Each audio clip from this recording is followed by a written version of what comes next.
Hello everyone and welcome to the online platform of Rao academy Bhopal. नमस्कार, आप सभी लोगों का राव एकेडमी भोपाल के ऑनलाइन प्लेटफॉर्म में बहुत बहुत स्वागत है। दोस्तों, जैसा कि आप लोगों को पता है, आने वाली जो हमारी 16 फरवरी है, इस डेट को हमारा एमपीपीएससी प्रीलिम्स का एग्जाम होने वाला है। तो इस एग्जाम को टारगेट करते हुए राव एकेडमी भोपाल की तरफ से एक बहुत ही इंपॉर्टेंट और कॉम्प्रिहेंसिव सीरीज शुरू की गई। यहाँ पर हमने टारगेट किया है कि जो भी एमपीपीएससी प्रीलिम्स का कंप्लीट सिलेबस है वो हम एमसीक्यू के माध्यम से कंप्लीट करेंगे, साथ में डिटेल डिस्कशन करते हुए। देखिए, यहाँ पर आज की क्लास में हम डिस्कस करेंगे यूनिट नंबर 10 से रिलेटेड एमसीक्यू पार्ट सेकंड। मतलब मध्य प्रदेश में जो जनजातियां हैं, ट्राइब्स हैं, ठीक है ना, उससे रिलेटेड जो एमसीक्यू है वो आज की क्लास में हम डिस्कस करने वाले हैं। देखिए, जो यूनिट नंबर 10 है ना, वो ऑलरेडी हमने थ्योरी पोर्शन बहुत ही डिटेल से पढ़ाई की है, ठीक है ना। अगर अभी तक आप लोगों ने उन वीडियोस को नहीं देखा तो राव एकेडमी भोपाल का जो हमारा यूट्यूब चैनल है वहां पर जाएंगे, कंप्लीट प्ले लिस्ट बनी हुई है यूनिट नंबर 10 के लिए, तो पुरानी वीडियोस भी आप सभी लोग देख सकते हैं। चलिए फिर आज की क्लास को शुरू करते हैं बिना विलंब किए हुए। सबसे पहले क्लास शुरू करें, एक इंपॉर्टेंट नोटिफिकेशन है आप सभी लोगों के लिए। राव एकेडमी भोपाल की तरफ से एमपीपीएससी प्रीलिम्स एग्जाम को टारगेट करते हुए बहुत ही इंपॉर्टेंट और कॉम्प्रिहेंसिव टेस्ट सीरीज शुरू की गई है। यहां पर अगर बात करेंगे तो यूनिट वाइज भी क्वेश्चंस कवर किए गए हैं और साथ में फुल लेंथ टेस्ट के अलावा भी सी सेट का भी अलग से पेपर यहां पर रखा गया। तो बहुत ही रिलेवेंट क्वेश्चन है इन टेस्ट सीरीज में। तैयारी को बेहतर बनाने के लिए, एमपीपीएससी में अच्छा स्कोर करने के लिए इस टेस्ट सीरीज को ज्वाइन कर सकते हैं और ये टेस्ट सीरीज आपको मात्र 99 रुपए में मिलने वाली है। बात ही क्लियर है क्या सभी को?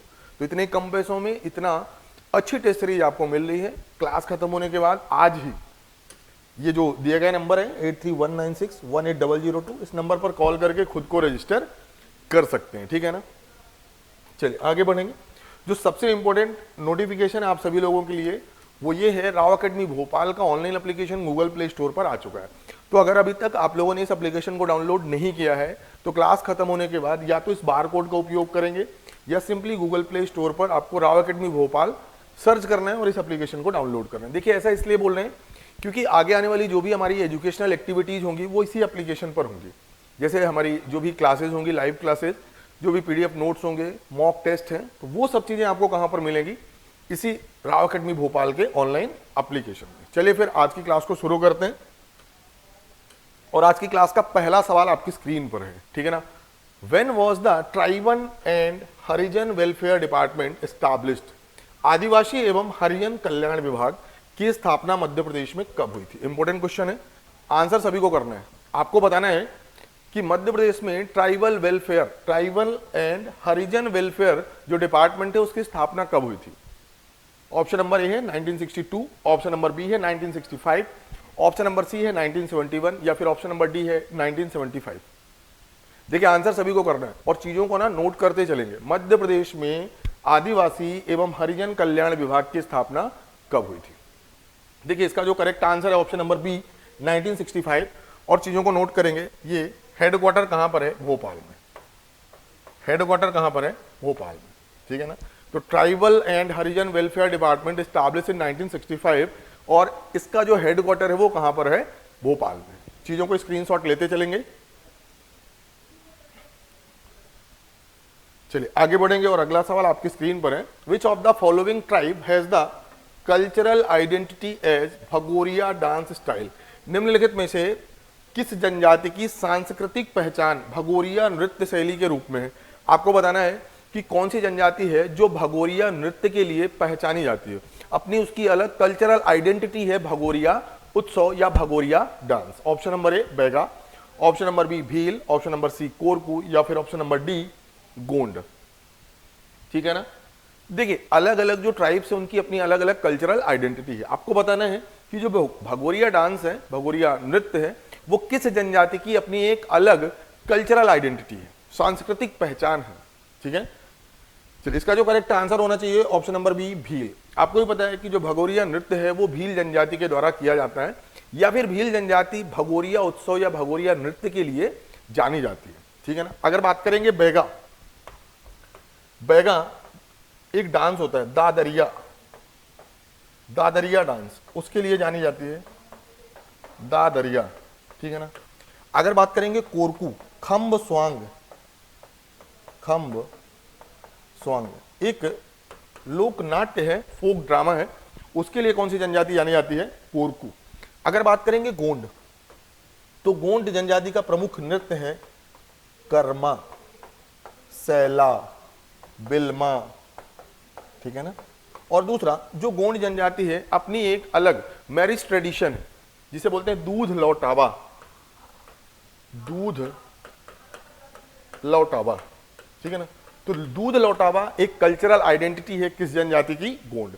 तो इस तरीके से कभी भी कोई क्वेश्चन पूछेगा दादरिया, खम्ब स्वांग, तो आपके आंसर सही होना चाहिए। खम्ब स्वांग जो है वो कोरकू जनजाति के द्वारा किया जाता है। और अगर बात करेंगे दादरिया, तो Baiga men and women are expert in the Dadariya dance.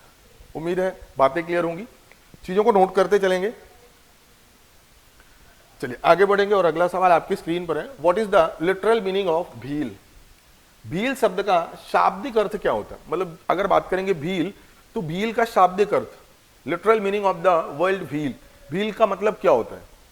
Option number A trident, option number B hunter, option number C soldier, या फिर ऑप्शन नंबर डी वाव। ठीक है, भील शब्द का शाब्दिक अर्थ क्या होता है? देखिए अगर बात करेंगे, इसका जो करेक्ट आंसर होना चाहिए ऑप्शन नंबर डी वाव। देखिए जो भील शब्द है, भील शब्द की उत्पत्ति कहां से मानी जाती है? विल्लुवर, विल्लुवर, भील शब्द की जो उत्पत्ति है वो विल्लुवर शब्द से मानी जाती है। और विल्लुवर शब्द का मतलब क्या होता है? The person who carries wow and arrow, एक ऐसा व्यक्ति जो धनुष बाण लेके चले, उसे हम क्या बोलते हैं? विल्लुवर। और भील शब्द की जो उत्पत्ति है वो विल्लुवर शब्द से मानी जाती है। भील शब्द का शाब्दिक अर्थ भी वाव एंड एरो है, धनुष और बाण है। उम्मीद है बातें क्लियर होंगी। देखिए अगर एक चीज और याद रखें, जैसे बैगा है, बैगा शब्द का वास्तविक जो मतलब होता है वो होता है प्राइस्ट, जो पंडित होते हैं उन्हें हम बैगा बोलते हैं, ठीक है ना। दूसरी बात, अगर बात करेंगे कोरकू, कोरकू शब्द का शाब्दिक अर्थ क्या होता है? ग्रुप ऑफ पीपल, लोगों का समूह, ग्रुप ऑफ पीपल, लोगों के समूह को क्या बोलते हैं? कोरकू। जिस तरीके से गोंड शब्द की उत्पत्ति कोंड शब्द से हुई है, किस शब्द से हुई है? कोंड। कोंड का मतलब होता है माउंटेन्स या हिल्स, एक ऐसा व्यक्ति जो पहाड़ों में रहे उसे हम क्या बोलते हैं? कोंड। और कोंड शब्द से ही गोंड शब्द की उत्पत्ति हुई है। तो इस तरीके से भी सवाल पूछ, ट्राइब से रिलेटेड, ये सभी चीजें आपको नोट करना है। कोई भी डाउट होगा तो पूछेंगे। चलिए आगे बढ़ेंगे और जो नेक्स्ट क्वेश्चन है आपकी स्क्रीन पर है, the residence of the Bhil tribe is called. आपको बताना है कि जो भी भील जनजाति के लोग होते हैं उनके निवास या उनके घरों को हम क्या बोलते हैं? The residence of the Bhil tribe is called, option number A Phalya, option number B Gohiya, option number C Malaya, या फिर ऑप्शन नंबर डी निवास। भील जनजाति के घरों को, भील जनजाति के लोगों का जो निवास स्थान होता है, द प्लेस ऑफ रेजिडेंस होता है, उसे हम क्या बोलते हैं? बहुत ही अच्छा सवाल है, आंसर सभी को करना है। देखिए इसका जो करेक्ट आंसर है ना, ऑप्शन नंबर ए फाल्या। भील जनजाति के लोगों के जो घर होते हैं, घरों को फाल्या कहते हैं। क्या बोलते हैं? फाल्या। दूसरी बात, इनका जो विलेज होता है, विलेज मतलब इनका जो गांव होता है, उसे हम क्या बोलते हैं? कू। क्या बोलते हैं? कू। ये दोनों चीजें आपको नोट करना है। घरों को क्या बोलते हैं? फाल्या, और इनके गांव को क्या बोलते हैं? कू। अगर बात करेंगे गोहिया, गोहिया भी इंपॉर्टेंट टर्म है। गोहिया कोल जनजाति की पंचायत कहलाती है। कोल जनजाति, कोल जनजाति की जो पंचायत है उसे हम क्या बोलते हैं? गोहिया। इंपॉर्टेंट है, नोट करेंगे। चलिए चीजों को ना साथ में नोट करते चलेंगे। आगे बढ़ेंगे और अगला सवाल आपके स्क्रीन पर है, which type of the cultivation is done by Bhil tribe. Bhil जनजाति के जो लोग होते हैं उनके द्वारा किस प्रकार की कृषि की जाती है, किस प्रकार की खेती की जाती है? ऑप्शन नंबर ए है चिमाता, ऑप्शन नंबर बी है बेवार, ऑप्शन नंबर सी है झूमिंग, या फिर ऑप्शन नंबर डी है पड़त। भील जनजाति के लोगों के द्वारा किस प्रकार की खेती की जाती है? क्वेश्चन ये पूछा गया है। देखिए आंसर सभी को करना है ना, भले ही गलत हो सही हो। और दूसरी बात, आप अपना जो भी रिस्पॉन्स है, ठीक है ना, सेल्फ इवेल्युएट करते हुए नोट करते चलेंगे कि मेरे कितने क्वेश्चन सही हो रहे हैं। चलिए, इसका जो करेक्ट आंसर है ना ऑप्शन नंबर ए, चिमाता। देखिए, अगर बात करेंगे जितनी भी जनजातियां हैं वो शिफ्टिंग कल्टीवेशन करती हैं। शिफ्टिंग कल्टीवेशन या इसी को बोलते हैं स्थानांतरित कृषि, इसी को बोलते हैं स्लैश एंड बर्न। जंगलों को पहले जलाइए, ठीक है ना, फिर वहां पर खेती करिए, जब वहां की उर्वरता खत्म हो जाए तो किसी दूसरी जगह पर शिफ्ट कर दिए, that is the shifting cultivation. जितनी भी जनजातियां हैं ना मोस्टली शिफ्टिंग कल्टीवेशन करती हैं, और शिफ्टिंग कल्टीवेशन को ही अलग अलग नामों से जाना जाता है।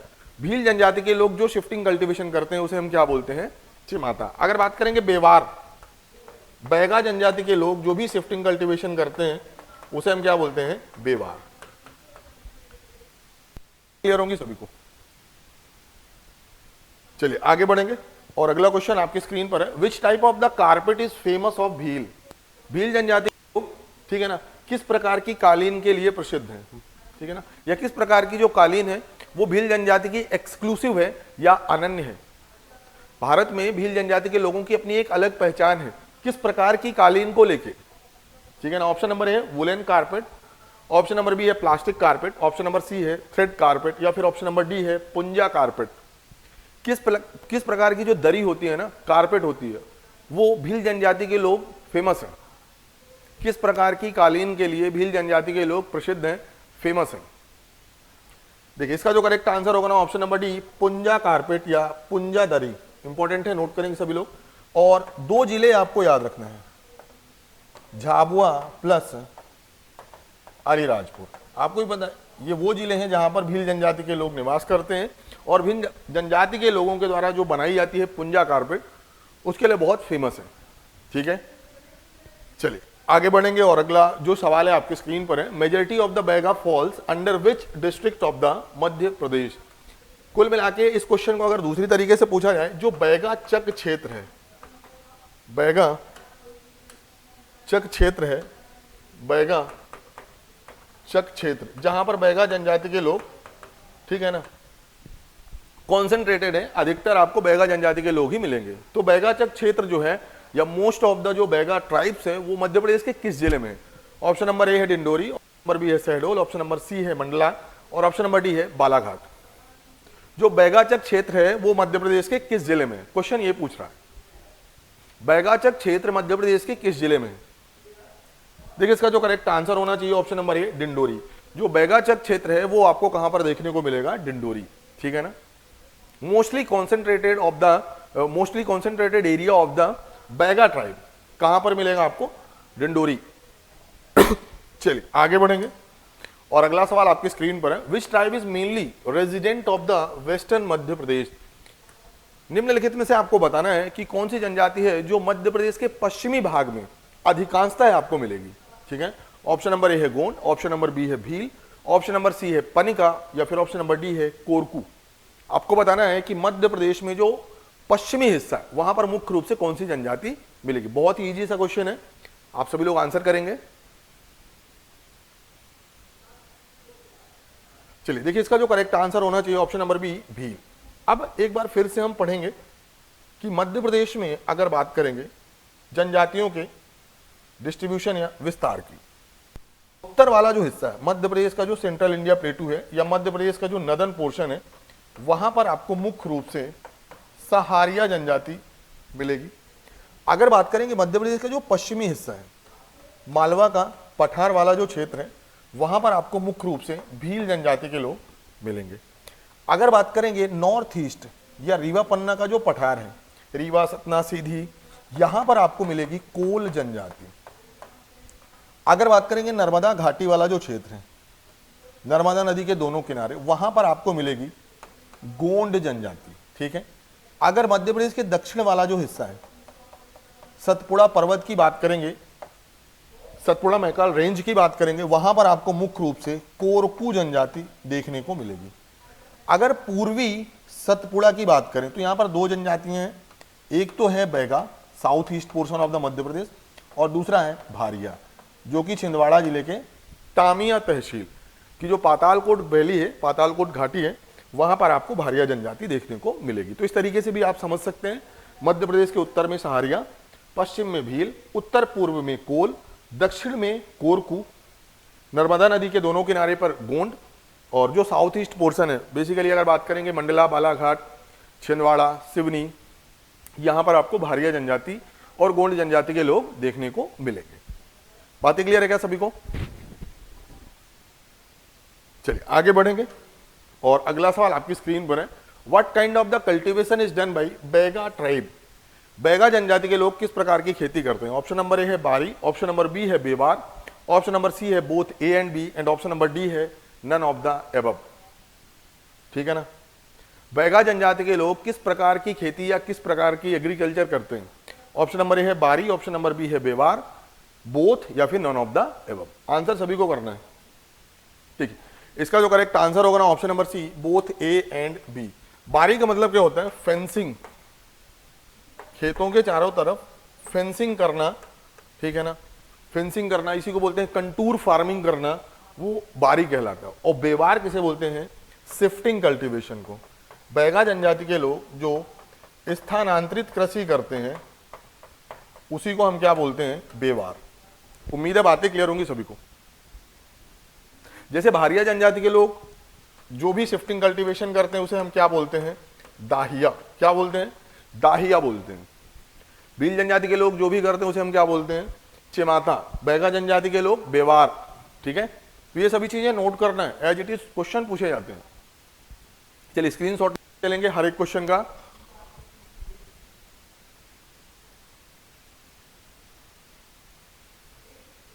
चलिए आगे बढ़ेंगे और अगला सवाल आपकी स्क्रीन पर है, who was the author of book Baiga? एक पुस्तक है द बैगा, इस पुस्तक के लेखक कौन है? Option number A Verrier Elwin, option number B John Smith, option number C James Prinsep, या फिर ऑप्शन नंबर डी वर्नियर। ठीक है ना? एक पुस्तक है द बैगा, उसके लेखक कौन है? आंसर सभी को करना है, बहुत इजी से क्वेश्चन है। और इसका जो करेक्ट आंसर होगा ना option number A Verrier Alvin. The Baiga पुस्तक के लेखक कौन है? Verrier Elwin. जेम्स प्रिंसेप, आप लोगों ने सुना होगा, जो भी सम्राट अशोक की जो पाली लैंग्वेज है उसको डिकोड करने वाले पहले व्यक्ति कौन थे? James Prinsep. हिस्ट्री का क्वेश्चन है, जेम्स प्रिंसेप। ठीक है, वर्नियर तो आपको ही पता है, फॉरेन ट्रेवलर्स थे। आगे बढ़ेंगे और अगला सवाल आपकी स्क्रीन पर आए उसके पहले एक सबसे इंपॉर्टेंट नोटिफिकेशन है कि एमपीपीएससी प्रीलिम्स एग्जाम को टारगेट करते हुए राव अकेडमी भोपाल की तरफ से बहुत ही इंपॉर्टेंट और कॉम्प्रिहेंसिव टेस्ट सीरीज शुरू की गई है। तो अगर अभी तक आप लोगों ने खुद को रजिस्टर एनरोल नहीं किया इस टेस्ट सीरीज में, तो आज क्लास खत्म होने के बाद सिंपली इस नंबर पर आपको कॉल करना है 8319618002। इसकी खास बात क्या है? सबसे पहला तो ये मात्र आपको 99 रुपए पर मिलने वाली है। दूसरी खास बात यह है कि यहाँ पर यूनिट वाइज भी टेस्ट मिलेंगे आपको, फुल लेंथ भी मिलेंगे और सी सेट के भी आपको क्वेश्चन मिलेंगे। तो बहुत ही अच्छे तरीके से अच्छे क्वेश्चंस को लेके, ठीक है ना, प्रिपेयर की गई है टेस्ट सीरीज। आने वाले एग्जाम पॉइंट ऑफ व्यू से बहुत ही अच्छा इसका इंपॉर्टेंस हो सकता है। ऐसा 99.99% मेरा प्रेडिक्शन है कि ज़्यादातर क्वेश्चन आपको एग्जाम में यहीं से मिलेंगे। ठीक है ना? तो टेस्ट सीरीज जरूर ज्वाइन करेंगे सभी लोग। आगे बढ़े, जो सबसे इंपॉर्टेंट नोटिफिकेशन अभी फिलहाल है कि राव अकेडमी भोपाल का जो हमारा ऑनलाइन एप्लीकेशन है वो गूगल प्ले स्टोर पर आ चुका है। तो अगर अभी तक आप लोगों ने इस एप्लीकेशन को डाउनलोड नहीं किया है तो या तो इस बार कोड का उपयोग करके या फिर सिंपली गूगल प्ले स्टोर पर आपको राव अकेडमी भोपाल टाइप करना है और इस एप्लीकेशन को डाउनलोड करना है। ऐसा इसलिए बोल रहे हैं क्योंकि आगे आने वाली जो भी हमारी एजुकेशनल एक्टिविटीज होंगी, लाइक जो भी हमारी लाइव क्लासेज होंगी, पीडीएफ नोट्स होंगे, मॉक टेस्ट होंगे, डेली क्विज होंगे, करंट अफेयर पे इंपॉर्टेंट डिस्कशन होंगे, वो सब कुछ इसी एप्लीकेशन पर होने वाले हैं। ठीक है ना?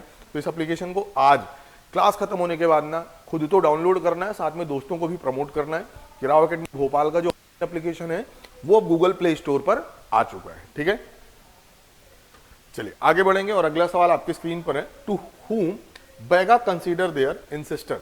बैगा किसको अपना पूर्वज मानते हैं? ठीक है ना? बैगा किसको अपना पूर्वज मानते हैं? इंपॉर्टेंट क्वेश्चन है। ऑप्शन नंबर ए है दशरथ, ऑप्शन नंबर बी है मेघनाथ, ऑप्शन नंबर सी है सुषेण, या फिर ऑप्शन नंबर डी है वाल्मीकि। बैगा जनजाति के लोग अपना पूर्वज किसको मानते हैं? इंपॉर्टेंट क्वेश्चन है। बैगा जनजाति के लोग अपना पूर्वज किसको मानते हैं? देखिए इसका जो करेक्ट आंसर होगा ना option number C Sushen. Baiga जनजाति के जो लोग होते हैं ना, वो औषधि के जानकार होते हैं। और आपको भी पता है ये वैदराज सुषेण ये वही हैं, जब लक्ष्मण भगवान जो लक्ष्मण है उनको शक्ति लगती है तो हनुमान जी को संजीवनी बूटी लेके जाना या लेके आने के लिए वैदराज सुषेण ही बताते हैं, ठीक है ना। तो खुद को सुषेण का वंशज बोलते हैं कौन? बैगा जनजाति के लोग। आगे बढ़ेंगे और अगला सवाल आपके स्क्रीन पर है, which animal rides the Baiga tribe at the time of marriage, ठीक है ना। विवाह के समय पर जो बैगा जनजाति के दूल्हे होते हैं, ठीक है ना, वो किस जानवर पर बैठना पसंद करते हैं? उनके लिए प्राइड का है, एक ट्रेडिशन है, किस जानवर पर बैठ के दूल्हा बारात लेके जाएगा, ठीक है ना। ऐसा किस जनजाति में एक प्रचलन है, ट्रेडिशन है? ऑप्शन नंबर ए है हॉर्स, ऑप्शन नंबर बी है एलिफेंट, ऑप्शन नंबर सी है टाइगर, या फिर ऑप्शन नंबर डी है डियर। बैगा जनजाति के लोग, ठीक है ना, विवाह के समय पर किस जानवर पर चढ़ के सवार होके बारात लेके जाते हैं? बहुत ही अच्छा सा सवाल है, ठीक है ना। Option number a horse, elephant, tiger या फिर डियर। चलिए देखिए इसका जो करेक्ट आंसर होगा ना option number B elephant. Baiga जनजाति के लोगों को विवाह के समय पर हाथी पर सवार होकर बारात लेके जाना बहुत पसंद होता है, ठीक है ना। अभी वर्तमान में अब हाथी तो मिल नहीं पा रहे, तो हाथी जैसा कुछ, ठीक है ना, हाथी जैसा कुछ लाइक स्टेचू बना लेना या फिर हाथी की कोई भी आइडियल बना लेना, लकड़ी की एक गाड़ी बना लेना जो हाथी की तरह रिजेंबल करे, हाथी की तरह दिखे, अभी ये ट्रेडिशन प्रचलन में है, ठीक है ना। तो हाथी पर सवार होकर बारात लेके जाने का पसंद है नहीं, ठीक है ना। चलिए आगे बढ़ेंगे। जैसे सहारिया जनजाति के लोगों को आप खूटिया पटेल बोलते हैं ना, बहुत खुश होते हैं, ठीक है ना। उसी तरीके से बारात के समय पर हाथी पर सवार होकर जाने का ट्रेडिशन है किस जनजाति में? बैगा जनजाति में। आगे बढ़ेंगे। अच्छा ये टाइगर है, टाइगर से रिलेटेड भी एक फैक्ट लिख सकते हैं कि शेरों को अपना भाई कौन सी जनजाति मानती है? आप बताएंगे सर सहारिया ना, शेरों के साथ रहने वाले को ही सहारिया बोलते हैं, और शेर को अपना छोटा भाई भी बोलते हैं। सहारिया जनजाति के लोग मध्य प्रदेश के जो मध्य भारत का पठार है, स्पेशली बात करेंगे नॉर्थ ऑफ द मध्य प्रदेश, वहां पर आपको सहारिया जनजाति के लोग मिलते हैं। शेरों को अपना भाई बोलते हैं। Lohasur is the chief deity of which tribe? Lohasur किस जनजाति के प्रमुख देवता हैं? बहुत इजी सा क्वेश्चन है, आपको बताना है कि जो लोहासुर हैं किस जनजाति के प्रमुख देवता हैं? अगारिया, कोल, गोंड या फिर बैगा, ठीक है ना। लोहासुर के बारे में हमें बताना है कि प्रमुख देवता कौन है। चलिए देखिए इसका जो करेक्ट आंसर होगा ना ऑप्शन नंबर ए अगारिया। बेसिकली जो अगारिया है वो गोंड जनजाति की क्या है? एक सब ट्राइब है, गोंड जनजाति की एक उप जनजाति है, और इनके प्रमुख देवता हैं लोहासुर। लोहासुर भट्टी में निवास करते हैं।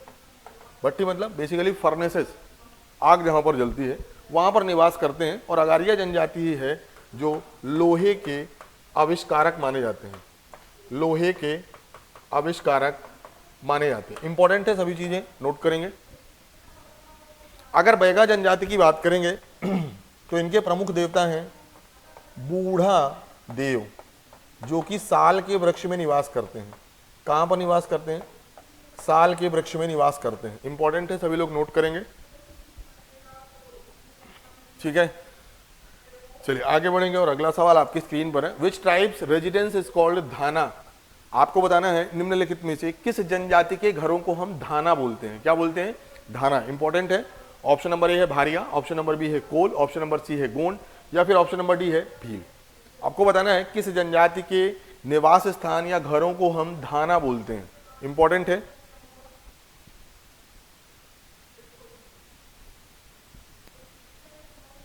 चलिए इसका जो करेक्ट आंसर होना चाहिए ऑप्शन नंबर ए भारिया। देखिए जो भारिया जनजाति के लोग होते हैं इनके घरों को हम धाना बोलते हैं। क्या बोलते हैं? धाना। और अगर भील जनजाति के लोग हैं उनके घरों को हम फाल्या बोलते हैं। क्या बोलते हैं? फाल्या। इंपॉर्टेंट है, नोट करेंगे सभी लोग, ठीक है। चलिए आगे बढ़ेंगे और अगला सवाल आपकी स्क्रीन पर है, विच ट्राइब इज कॉल्ड जंगलियों के भी जंगली?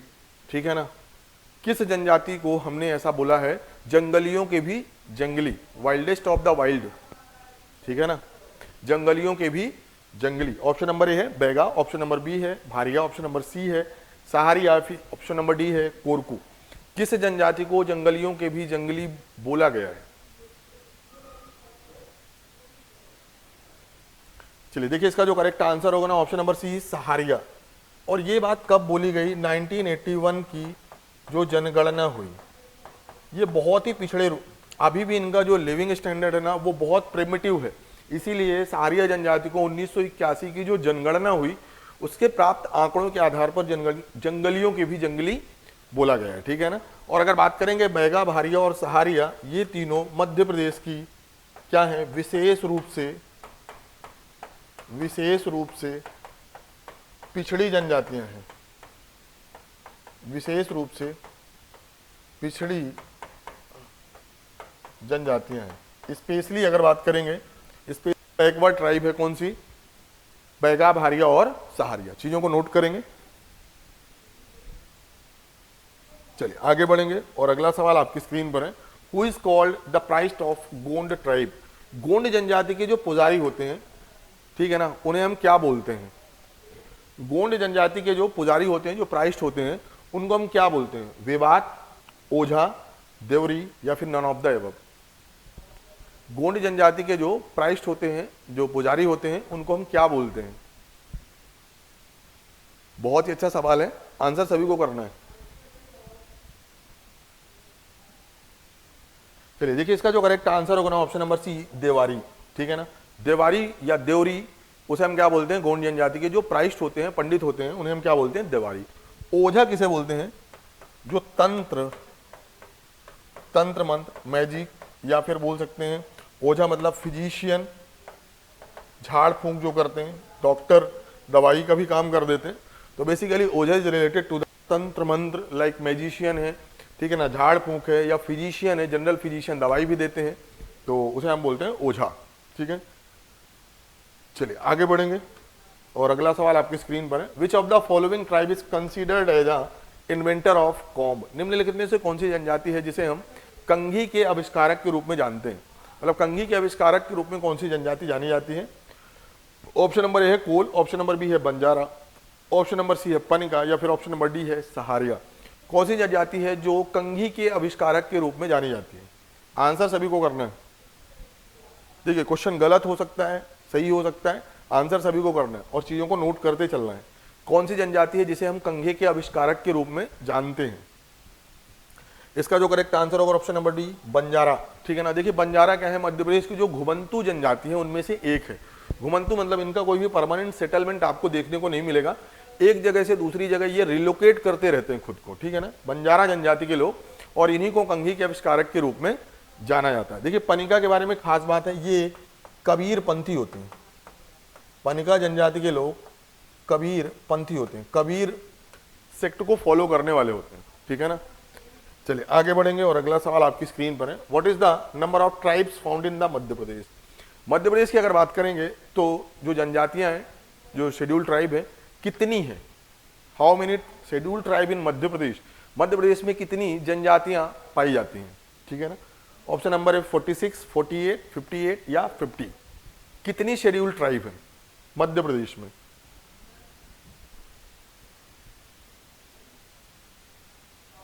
चलिए देखिए, इसका जो करेक्ट आंसर होगा ना ऑप्शन नंबर ए 46। ये डेटा है, एज इट इज आपको याद रखना है। मध्य प्रदेश में टोटल कितनी अनुसूचित जनजातियां हैं? आप बताएंगे सर 46। क्लियर है? चलिए आगे बढ़ेंगे और अगला सवाल आपकी स्क्रीन पर है। When was the tribal and Harijan welfare department established in मध्य प्रदेश? मध्य प्रदेश में आदिवासी एवं हरिजन विकास या हरिजन कल्याण विभाग की जो स्थापना है वो कब हुई थी? 1962 में हुई, 1965 में हुई, 1971 या फिर 1975? बहुत ही इंपॉर्टेंट क्वेश्चन है। When was the tribal and Harijan welfare department established in Madhya Pradesh? देखिए इसका जो करेक्ट आंसर होगा ना ऑप्शन नंबर बी 1965। और इसका जो हेडक्वार्टर है वो कहां पर है? भोपाल में। इंपॉर्टेंट है, नोट करेंगे। जो शेड्यूल ट्राइब पॉपुलेशन है उनके वेलफेयर से रिलेटेड डिपार्टमेंट है, ठीक है ना, और उसकी स्थापना हुई थी 1965 में। हेडक्वार्टर कहां पर है? भोपाल में। चलिए आगे बढ़े और उसके पहले फिर से यही नोटिफिकेशन है, राव अकेडमी भोपाल की तरफ से एमपीपीएससी प्रीलिम्स को टारगेट करते हुए बहुत ही अच्छी टेस्ट सीरीज शुरू की गई है। तो अगर अभी तक आप लोगों ने इस टेस्ट सीरीज को रजिस्टर नहीं किया तो इस दिए गए नंबर पर कॉल करके 8319618002 इस नंबर पर कॉल करके खुद को रजिस्टर कर सकते हैं। और ये टेस्ट सीरीज मात्र आपको 99 रुपए पर मिलने वाली है, ठीक है ना। क्लियर है क्या? ये देख सकते हैं, ये टेस्ट सीरीज का शेड्यूल है। यहाँ per unit wise, full length और सी सेट तीनों ही सेगमेंट में यहाँ पर क्वेश्चन डिजाइन किए गए हैं, हर सब्जेक्ट यूनिट वाइज। ये हमारे बहुत से टारगेटेड बैच चल रहे हैं, जैसे बुनियाद है, मंतव्य है, संपूर्ण है, सिद्धि है, समर्पण है। तो आप अपनी प्रिपरेशन के अकॉर्डिंग, कंडीशन के अकॉर्डिंग किसी भी बैच को एनरोल करके ऑफलाइन ऑनलाइन दोनों ही मोड पर प्रिपरेशन को शुरू कर सकते हैं, ठीक है ना। कंडीशन के अकॉर्डिंग, लाइक जैसे अगर आप मान के चलिए अभी ग्रेजुएशन कर रहे हैं तो 3 साल का जो हमारा फाउंडेशन कोर्स है वहाँ से तैयारी शुरू कर सकते हैं। या फिर बहुत से लोग ऐसे हैं जिनका प्रीलिम्स हो रहा है बट मेंस नहीं हो रहा, तो प्रीलिम्स टारगेटेड बैच है। कुछ लोग हैं जो मेंस की तैयारी करके बैठे हैं पर पिछले कुछ अटेम्प्ट में उनका प्रीलिम्स नहीं हो रहा। तो इस तरीके से जो टारगेटेड बैच है, प्रिपरेशन के अकॉर्डिंग, कंडीशन के अकॉर्डिंग बैच को भी ज्वाइन कर सकते हैं। ऑनलाइन ऑफलाइन दोनों ही मोड पर क्लासेस होती हैं, तैयारी को शुरू कर सकते हैं। सबसे इंपॉर्टेंट नोटिफिकेशन ये है कि राव अकेडमी भोपाल का जो हमारा ऑनलाइन एप्लीकेशन है वो गूगल प्ले स्टोर पर आ चुका है। तो अगर अभी तक आप लोगों ने इस एप्लीकेशन को डाउनलोड नहीं किया तो या तो इस बारकोड का उपयोग करेंगे या सिंपली गूगल प्ले स्टोर पर आपको राव अकेडमी भोपाल सर्च करना और वहां पर आपको एप्लीकेशन डाउनलोड करना है। ऐसा इसलिए बोल रहे हैं क्योंकि आगे आने वाली जितनी भी हमारी एजुकेशनल एक्टिविटीज होंगी, जो भी हमारी क्लासेज होंगी, जो भी हमारे वीडियोस होंगे, जो भी हमारे मॉक टेस्ट होंगे, जो भी पीडीएफ नोट्स होंगे, वो सभी की सभी चीजें, एजुकेशनल एक्टिविटीज इसी एप्लीकेशन पर होंगी। इसलिए इस एप्लीकेशन को क्लास खत्म होने के बाद आपको तुरंत डाउनलोड करना है। ये हमारे सोशल मीडिया प्लेटफॉर्म है, जैसे फेसबुक है, टेलीग्राम है और यूट्यूब है। यहाँ पर भी जुड़ करके आप राव अकेडमी भोपाल से संबंधित जो भी अनाउंसमेंट है, जो भी नोटिफिकेशन है, ठीक है, जो आपके फायदे की है, उनको प्राप्त कर सकते हैं। तो चलिए फिर आज की जो क्लास थी ना यहीं पर समाप्त करते हैं, ठीक है।